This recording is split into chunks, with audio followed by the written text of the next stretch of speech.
Hey everybody, it's Jonathan and welcome back to another episode of Damaged Darts. Today I'm going to be taking you through the process of converting this Nerf Raider into this Star Wars blaster. Let's do this.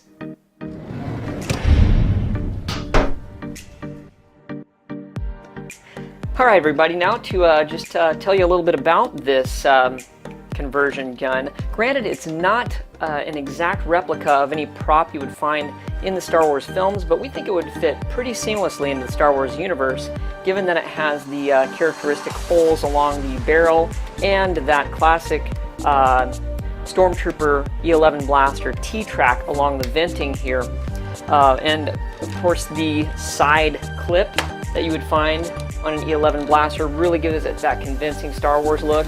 We gave it the coat of the flat black, a lot of scraping and battle damage with the silver rub-and buff and silver Sharpie marker, and then went over it with a flat clear top coat to seal everything in. We've got also a 2.1 millimeter recharge port. I've pulled the little pin out here to activate the battery that we placed in the stock that activates the red muzzle flash and the authentic Star Wars blaster sound effects that we placed in the gun. And let me show that to you guys.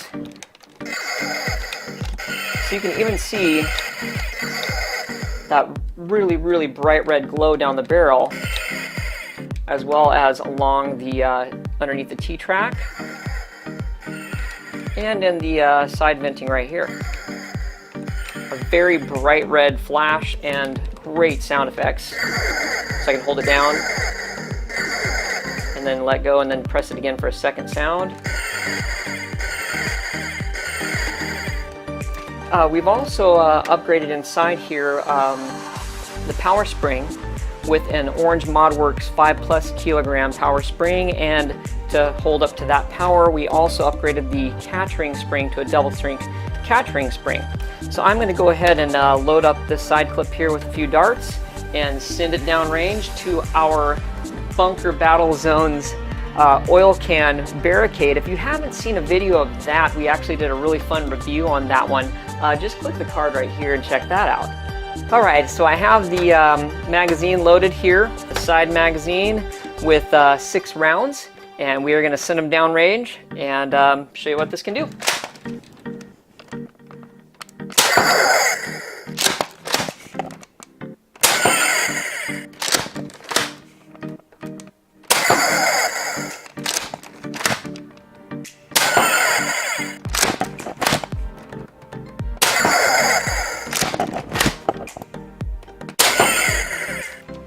Alright, so now we're going to take this over to the table so that you guys can get an inside view of what makes this thing tick. Okay, we have it here out on the table. I'm just going to take a screwdriver and open this thing up and show you guys what's inside.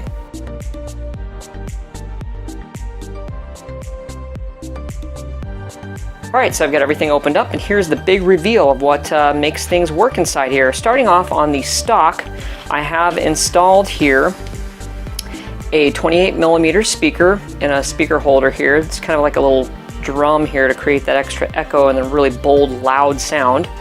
Then I have a sound card that I took out of an old toy.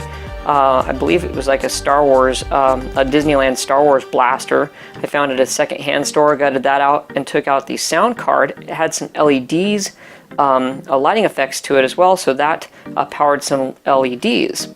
So I put that in. I also have it hooked up to a 2.1 millimeter recharge port to this 3.7 volt 2600 mAh rechargeable LiPo battery, a lithium-ion battery, here to power everything up.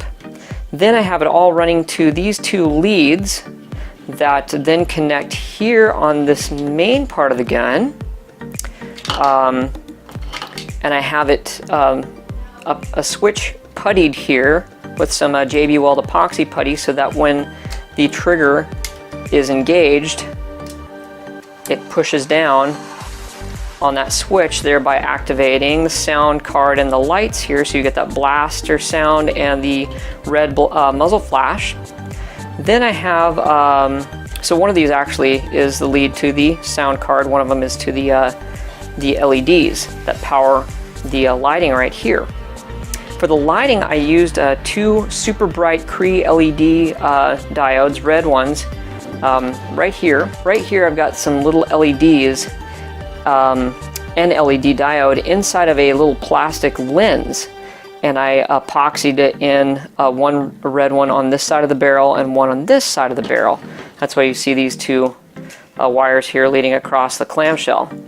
Then I used some frosted plastic from a plastic file folder, and I just cut some pieces of that and hot glued those along the venting here in the barrel to serve as a diffuser for the lighting, so this super bright LED shines through this lens and fills this whole barrel full of light.